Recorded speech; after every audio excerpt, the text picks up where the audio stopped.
ओम शांति। 1 अगस्त की मुरली है। ज्ञान के सागर, आनंद के सागर।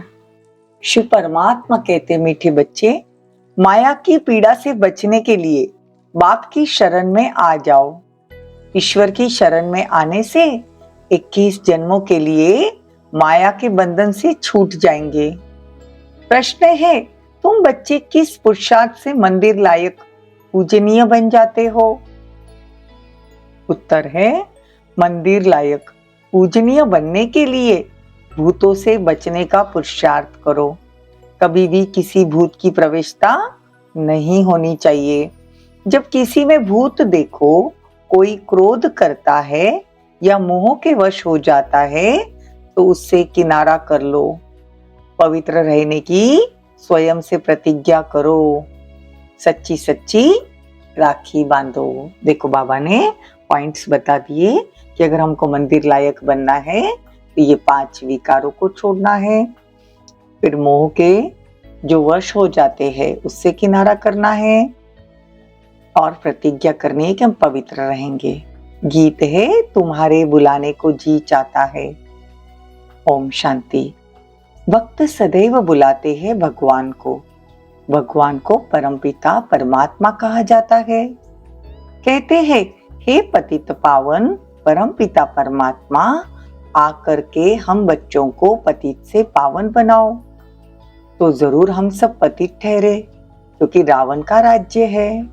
5 विकार सर्वव्यापी है। ऐसे नहीं कि सतयुग में 5 विकार सर्वव्यापी होते हैं, नहीं। उनको तो कहा जाता है संपूर्ण निर्विकारी दुनिया। यह है संपूर्ण विकारी दुनिया। तो यहाँ संपूर्ण विकारी दुनिया में सब विकारी है, इसलिए बाप को बुलाते हैं। बाप आकर संपूर्ण विकारियों को शरण में लेते हैं। सबसे पहले बाबा आकर हमको शरण में लेते हैं, तो शरणागति होती है ना, तो आत्मा पुकारती है, बाबा हम आत्माएं बिल्कुल विकारी बन गई है, आप आकर निर्विकारी बनाओ। हम एक दो को मारते रहते हैं, इसीलिए इसको डेविल वर्ल्ड कहा जाता है। भारत तो डीटी वर्ल्ड था, देवी देवताओं का वर्ल्ड था। अब तुमने आकर परमपिता परमात्मा की गोद ली है भविष्य देवी देवता बनने के लिए। यह है ईश्वरीय गॉड फादरली मिशन। पतित को पावन अथवा कांटों को फूल बनाने की मशीन है। ऐसी मशीन है बाबा के पास, पतित को पावन और कांटों को फूल बनाने की। बच्चों का धंधा ही है परमपिता परमात्मा की मत पर कांटों से फूल बनना। हमारा धंधा क्या है? कांटों से फूल बनना, लेकिन परमात्मा की मत से। आत्मा ही याद करती है परमात्मा को। आत्मा ही कहती है, मैं इस शरीर के साथ सुख दुख भोगती हूँ। शरीर नहीं है तो आत्मा सुख दुख से तो न्यारी है। अब बाप कहते हैं, मैं इस ब्रह्मा के तन में प्रवेश करता हूँ। कई तो अच्छी रीति समझ लेते हैं बाबा जो समझाते हैं, कई नहीं समझते। तो समझा जाता है कि यह पावन दुनिया में चलने लायक नहीं है, इसीलिए श्रीमत पर नहीं चलते। बाप कहते हैं, मैं ही आकर तुम सबको पूज्य बनाता हूँ। अभी तुम पुजारी हो, मैं तुमको पुजारी पने से छुड़ाता हूँ, मतलब धक्के खाने से छुड़ा देता हूँ, और पूज्य लक्ष्मी और नारायण जैसा बनाता हूँ। यहाँ तुम आए हो नर से नारायण बनने के लिए। अभी तुमने आकर परमात्मा की शरण ली है। देखो, मम्मा ने भी ली है, तो इस ब्रह्मा बाबा ने भी शिव बाबा की शरण ली है। शिव बाबा का तो कोई अपना शरीर नहीं, उसका नाम ही है सदाशिव। शिव बाबा का नाम कभी नहीं बदलता। देखो, आत्माओं का नाम बदलता है, क्योंकि वो 84 जन्म लेते हैं तो 84 नाम हो जाते हैं। तो भारतवासी जो देवी देवता थे, उन्होंने 84 जन्म लिए। देखो, भारतवासी जो देवी देवता थे उन्होंने 84 जन्म लिए। बाकी जो क्राइस्ट वाले हैं, जो द्वापर से आते हैं, उनके जन्म कम हो जाते हैं। तो यह बेहद का ड्रामा है, इसे मनुष्य नहीं जानते। अभी फिर माया पर जीत पानी है। कहते ना, माया से जीते जीत। तो माया से जीते जगत जीत बनना है। रावण से हार खाई तो डेविल बन जाएंगे। अब देवता बनना है। कांटों को कली और कली को फिर फूल बनना है। बाबा कहते हैं माया का तूफान आने से कलियां और फूल झड़ जाते हैं, फिर माता पिता का बनकर फिर फारकती देते हैं ना। तो बाप कहते हैं कि बहुत सारे बच्चे ऐसे होते हैं जो बाबा का बनकर फिर बाबा को फारकती दे देते हैं। तो ये समझने की बातें है ना। देखो बाबा तो आते हैं तो तिथि तारीख सहित सब प्रूफ देकर हम बच्चों को समझाते हैं ये मनुष्य सृष्टि का उल्टा झाड़ है, बीज ऊपर है। तब तो ओ गॉड फादर कह याद करते हैं। ये नॉलेज बड़ी भारी समझने की है।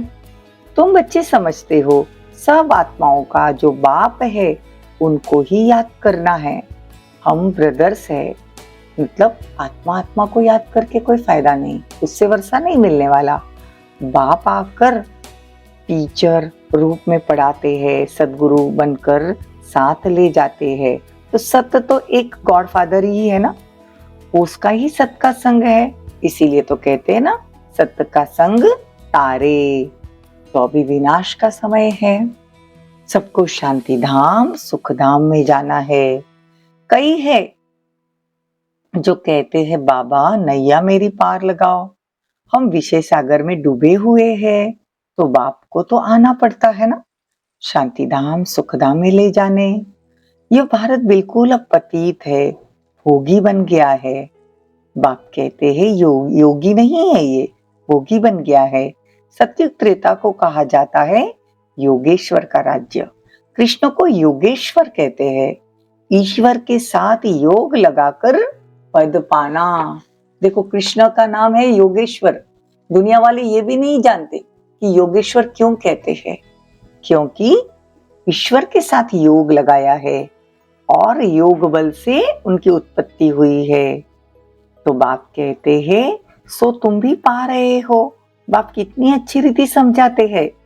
समझाने वाला है ज्ञान का सागर, तो तुम भी मास्टर ज्ञान सागर बन रहे हो।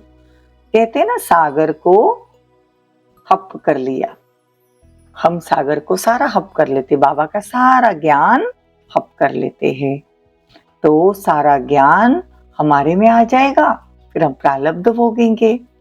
अब बाप कहते हैं इस नॉलेज से तुम देवी देवता जैसा बनते हो या देवी देवता बनते हो। देवी देवता सदा सुखी होते हैं ना, हम सदा सुखी बन जाते हैं। अभी तुम ईश्वर की शरण में आते हो, बाबा तुमको 21 जन्म माया के बंधन से छुड़ा देते हैं। बाप कितना सहज कर कर समझाते हैं। पारस बुद्धि बनने वाले जो होंगे वही बनेंगे। तुम समझते हो हम बाबा से कल्प कल्प वर्षा लेते हैं। बाप कहते सिर्फ मुझ बाप को याद करो, मैं आत्मा परमपिता परमात्मा का बच्चा हूँ। बस बाप को याद करते रहो तो तुम्हारे विकर्म विनाश हो जाएंगे, तुम विकर्माजीत राजा बन जाएंगे। विकर्माजीत राजा का संवत 1 से शुरू हुआ, फिर विक्रम संवत 2500 वर्ष चला। देखो विक्रमाजीत और विक्रम संवत ये 2 संवत होते हैं। विक्रम संवत तो सबको मालूम है जो द्वापर से शुरू होता है, और विक्रमाजीत संवत सतयुग से शुरू होता है। जो हम विक्रमों पर जीत पाते हैं वो संवत 111 से सतयुग की शुरुआत होती है, वो 2500 वर्ष चलता है। फिर द्वापर युग में विक्रमादित्य राजा ने शिव की पूजा शुरू की, तो विक्रम संवत शुरू हो गया, वहां से विकर्म होना शुरू हो गए। तो विक्रमाजीत का सब भूल गए, मतलब विक्रमाजीत जो संवत है उसे सब भूल गए। यही पढ़ाई है, बाबा इस पढ़ाई में यही सिखाते हैं। देखो मुरली भी कितनी ट्रैवल करती है, नहीं तो गोप गोपियों को मुरली कैसे मिले, टेप से आती है। देखो पहले के जमाने में लिख के पोस्ट में भेजते थे, टेप से भेजते थे, तो सब सेंटर वाले सुनते थे। तो ये वंडरफुल मुरली है, इसके लिए गायन है, गोपियां तड़पती है, तो मुरली सुनने के लिए भी तड़प होनी चाहिए। बाप कहते मैं आता ही हूँ पतित दुनिया में। सतयुग में देवताओं को तो अपार सुख था, इतना सुख तो कोई पा न सके। हीरे जवाहरात के महल रहते हैं, यहाँ तो देखो सोना भी कितना महंगा है, वहां तो सोने की ईंटों के तुम महल बनाओगे। बाबा हमको बताते हैं कि तुम सतयुग में कैसे होगे, फिर उसमें हीरे जवाहरात लगाएंगे। तो बाप बच्चों को क्या से क्या बना देते हैं, सिर्फ पवित्र रहने की प्रतिज्ञा करनी है। क्रोध का भूत नहीं होना चाहिए, समझा जाता है इसमें भूत की प्रवेशता है, इनको किनारे कर दो। बहुत है जिनका अभी तक मोह नष्ट नहीं हुआ, जैसे बंदरी होती है ना, उसको बहुत मोह होता है, तो बाबा तुमको बंदर से मंदिर लायक बना रहे हैं। देखो रक्षाबंधन का राज भी आज बाबा ने समझाया है।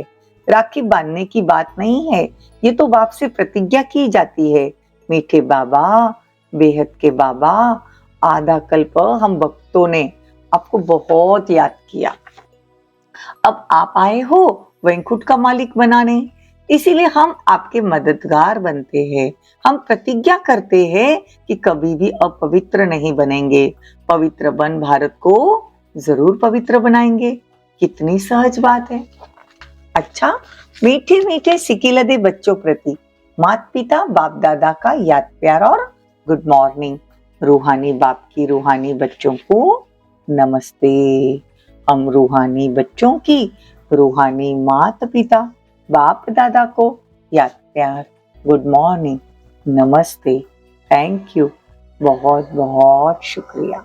धारणा के लिए मुख्य सार, श्रीमत पर पतित मनुष्य को पावन देवता बनाने की सेवा करनी है, बाप का पूरा पूरा मददगार बनना है, ज्ञान सागर का सारा ज्ञान हप कर लेना है, बाप की याद से विकर्मों को दग्ध करना है और विकर्माजीत बनना है।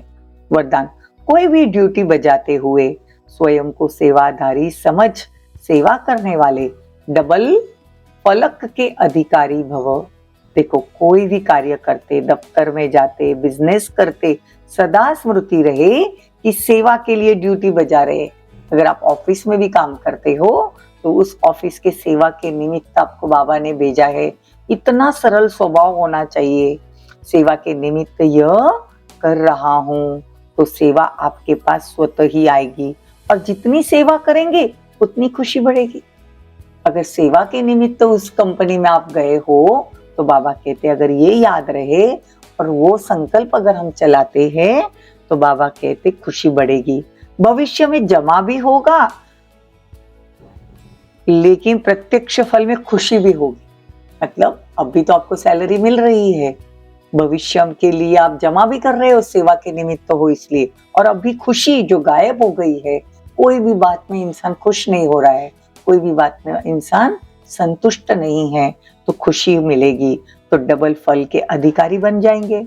याद और सेवा में बुद्धि बिजी होगी तो सदा ही फल खाते रहेंगे। देखो याद बाबा की चल रही है और जिस कंपनी में आप काम कर रहे हो वहां सेवा भी कर रहे हो, तो बुद्धि बिजी रहेगी कि चलो मैं जहां भी हूँ बाबा ने मुझे रखा है, घर में भी हूँ तो सेवा के निमित्त रखा है, तो सदा फल खाते रहेंगे, अभी भी खाएंगे भविष्य में भी खाएंगे। स्लोगन, जो सदा खुशहाल रहते हैं वो स्वयं को और सर्व को प्रिय लगते हैं। अगर खुद ही खुश नहीं रहेंगे तो किसी को प्रिय नहीं लग सकते। ओम शांति।